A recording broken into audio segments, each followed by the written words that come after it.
Investigação é um novo quadro do canal. É uma clínica de bolso. Em cada episódio nós vamos escolher um sistema ou um órgão e vamos discutir, em linhas gerais, como esse sistema funciona. Vamos ver quais são as doenças que o acometem e como é feito o diagnóstico, a investigação para o diagnóstico. Na verdade, essa investigação é o fechar de uma série de elos, de uma corrente de eventos. O primeiro elo dessa corrente está dentro de casa. E é por isso que eu preciso de você. Você vai começar a observar em casa alguns sinais que serão importantíssimos para que a gente consiga romper essa corrente de eventos e não deixar que uma doença se instale. O primeiro sistema escolhido foi o sistema urinário. E o órgão do qual eu queria falar é o rim. Por quê? Porque eu já quero começar o primeiro episódio derrubando um mito. Então vamos ver como é que um rim funciona.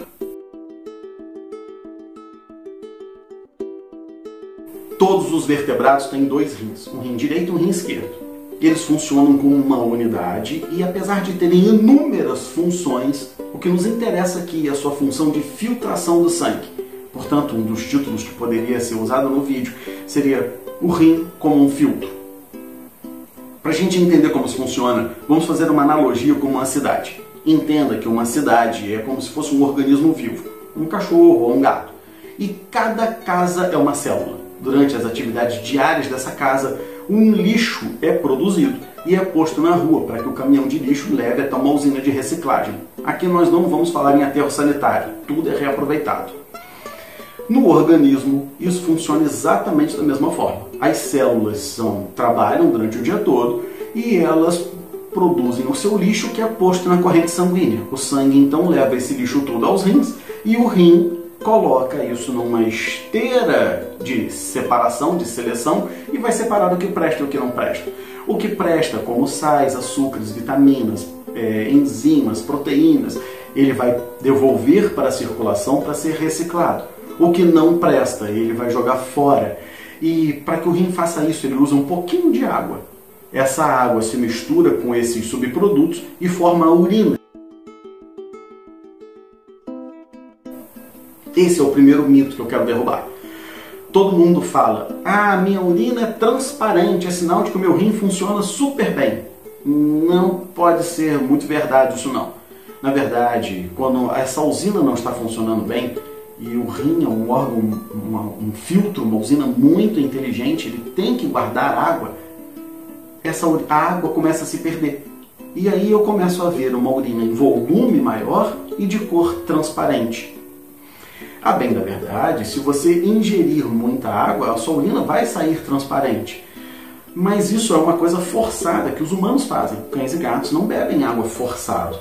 Nós vamos falar até isso no Fica a Dica, um manejo da ingestão de água e saúde renal. Mas aqui nós estamos investigando uma doença. Então o primeiro passo, o primeiro elo dessa corrente é o volume de urina e a cor da urina. Volume aumentado e cor transparente. E você pode estar pensando assim, ferrou porque eu tenho gato, como é que eu vou ver a cor da urina no meu gato, já que ele faz xixi na bandeja sanitária e vira um torrão? Você não precisa ver a cor, mas você está vendo o volume. Então, se o volume ou o odor alteraram, já é motivo de você procurar um veterinário. Para que você realmente feche esse elo, você pode olhar um pouquinho o aspecto das fezes. É muito comum, quando um animal está com o rim cansado, trabalhando e jogando muita água fora, trabalhando pesado, jogando água fora, o organismo tira água das fezes. E aí você vai ver fezes ressecadas. Então, volume de urina aumentado, cor da urina mais transparente e fezes ressecadas, o animal pode estar bebendo mais água do que deveria. Opa! Vamos dar uma olhada como é que está a saúde desse rim. O primeiro elo da corrente pode estar fechado. Vamos ao veterinário. Chegando no veterinário, depois de fazer um exame físico, ele vai colher uma amostrinha de sangue e você deve dizer para ele que você fez essas observações. Com base nessa suspeita, ele vai colher uma amostrinha de sangue para ver qual é a quantidade e quais são os lixos que estão sendo deixados para trás pelo rim. O lixo que ele procura é a ureia e creatinina, o subproduto do metabolismo de proteínas. Acontece que quando essa ureia e creatinina passam pelo rim, elas têm uma facilidade enorme de voltar à circulação e o rim não consegue jogá-las fora. Na expectativa de conseguir jogar fora, ele usa muita água. E esse é um dos primeiros indicativos de que o seu rim está doente, jogando água fora. Feita a leitura da ureia creatinina no sangue, a gente vai ter o segundo elo da corrente fechado. Eu já tenho, portanto, as observações feitas por você na sua casa e eu já tenho um exame de sangue me dizendo que o seu rim pode estar doente, que o rim do seu bichinho pode estar doente. Isso é suficiente para eu fechar diagnóstico? Não. Eu preciso ver agora qual é a qualidade da urina produzida. E isso vai me dizer se essa usina está funcionando bem ou não. Uma amostra de urina deve ser coletada e deve ser analisada. Um exame físico da urina e um exame bioquímico da urina. Os parâmetros vão me dizer se essa urina está jogando, tem conteúdo de proteínas, se tem sangue, se tem células de defesa, se tem bactérias, como está a densidade urinária e se esses parâmetros estiverem competentes com uma doença renal, com estresse renal, com insuficiência renal, um terceiro elo da corrente se fecha. Eu já tenho, portanto, um diagnóstico. Eu sei que o meu rim está doente. Agora, e quanto ao prognóstico? O que é o prognóstico? O prognóstico é a gente saber se o organismo tem condição de reverter o quadro ou não. Isso cria duas opções. Prognóstico bom ou um prognóstico sombrio. Um prognóstico ruim. Para que eu tenha um prognóstico, eu preciso ver a arquitetura do órgão. Eu preciso ver se essa usina está preservada e se eu fizer algumas pequenas mudanças de dieta, de manejo, eu de repente consigo ofertar a esse rim condições de trabalho adequadas para que ele volte a produzir normalmente. Para isso eu preciso de exames de imagem. Um exame de imagem, primeiro que se pensa, é um exame de ultrassonografia. E o exame de ultrassom vai me dizer se as estruturas do rim estão preservadas. E ele tem duas estruturas principais, uma cortical e uma medular. Ambas têm funções específicas. Se essa arquitetura estiver preservada, ótimo, isso é um prognóstico muito bom. Mas dependendo do grau de alteração dessa estrutura, dessa arquitetura, o prognóstico vai ficando cada vez mais complicado. Uma vez identificado uma pedrinha no rim, cabe, por exemplo, um exame de radiografia. É outro exame de imagem que pode ajudar bastante na definição da natureza do cálculo que está se formando. Os cálculos que contêm cálcio são muito densos e aparecem ao raio-x. Os cálculos que não têm cálcio costumam não ter muita densidade e o raio-x passa direto por eles. Isso já pode ser uma primeira triagem da identificação de uma pedrinha que esteja se formando. E essa pedrinha pode estar causando uma injúria física ao rim e alterando a sua produção, a qualidade do seu trabalho. Isso é o nosso quarto elo da corrente. A gente já fechou? Não. O próximo passo agora é a gente começar o tratamento. E uma vez que o veterinário instituir um tratamento adequado, que vai depender de uma série de variáveis, a repetição de exames para o acompanhamento é muito importante. Por quê?